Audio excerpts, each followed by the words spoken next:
This week we look back at the emotional experience that is Life is Strange following the release of the final episode of Before the Storm.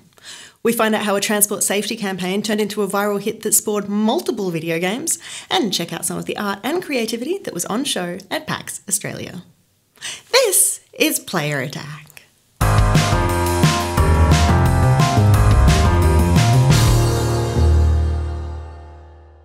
Hi, I'm Jessica Citizen, and this week Nintendo opened the floodgates and revealed a whole stack of games that are headed to both the Switch and the 3DS. Crash Bandicoot will appear on a Nintendo platform for the very first time when the Insane trilogy launches a little later this year. This is, of course, all three original Crash Bandicoot games remastered to look their best on the latest hardware. South Park: The Fractured But Whole will arrive on Switch next month, bringing with it all of the already released DLC. Dark Souls Remastered is not only getting a Switch version, but it's also getting its very own amiibo, which should help you praise the sun. Indie darling Undertale is also headed to Nintendo Switch, which should please plenty of people and confuse plenty of others. But don't think Big N forgot about its own games. Splatoon 2 is getting a massive free update a little later this year, while plenty of other games are jumping onto the new console: Akami HD, Captain Toad, and, better late than never, Super Smash Bros.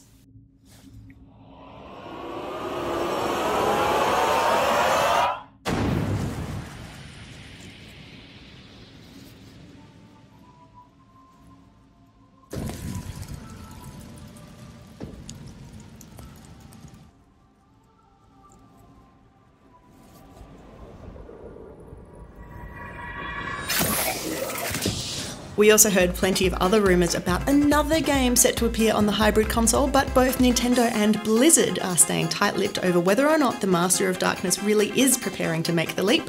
Stay tuned for more details on a potential new platform for Diablo 3.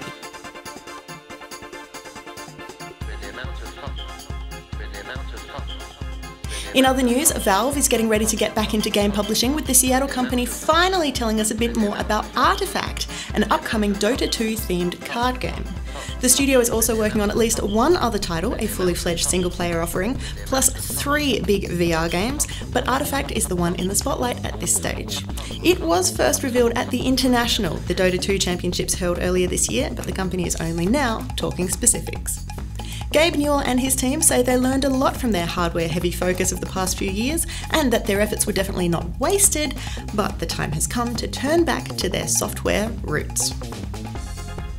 In super quick news, a super shiny remaster of the first 3 Tomb Raiders are set for release on Steam very soon, and picking them up is a simple matter of purchasing, or already owning, the DOS versions. More than just a simple graphic overhaul, these new versions will feature a brand new 3D engine and boast OpenVR support. Following the success of Shadow of the Colossus, the team at Bluepoint aren't resting on their laurels, jumping right into their next project. We don't know quite what that will be just yet, but it has been confirmed it is another remake, which is good, because that's something that they're very, very good at. Cory Barlog has gone on the record saying that there is no freaking way that the upcoming God of War will feature microtransactions when it launches next month, nearly melting his Twitter in the process. And writer Drew Karpyshyn has left BioWare. Again.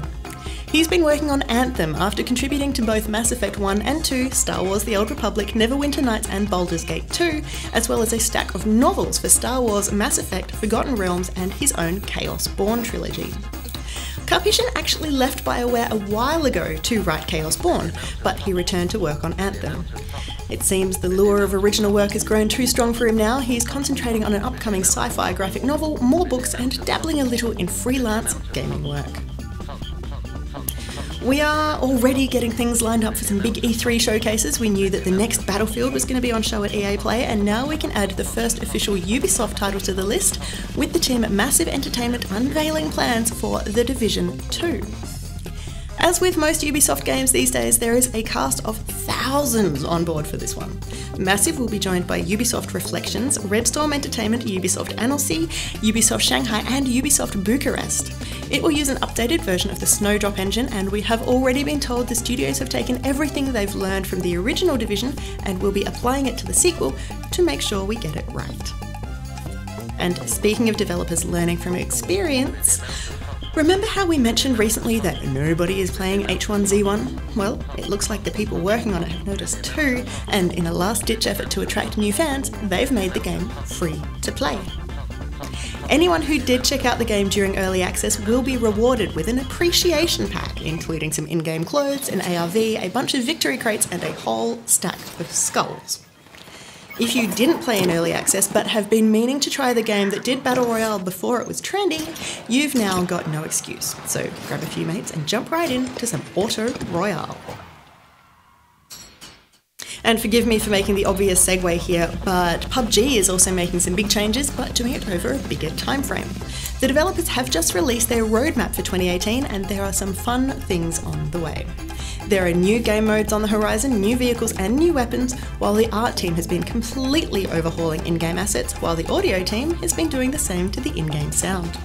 A new 4x4 kilometre island map is being added to the experimental test server real soon now, with a massive 8x8 kilometre map to follow later in the year.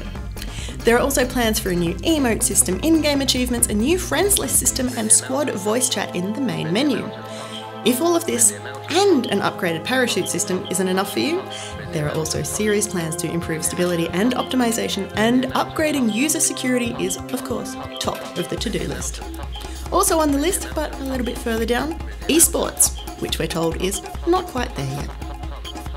And rounding out the last man standing trifecta, Fortnite has officially eclipsed PlayerUnknown's Battlegrounds when it comes to streaming viewers. More than twice as many people are watching Epic's game these days, making it the most watched and streamed game on Twitch. So how are the developers rewarding their fans? Like this.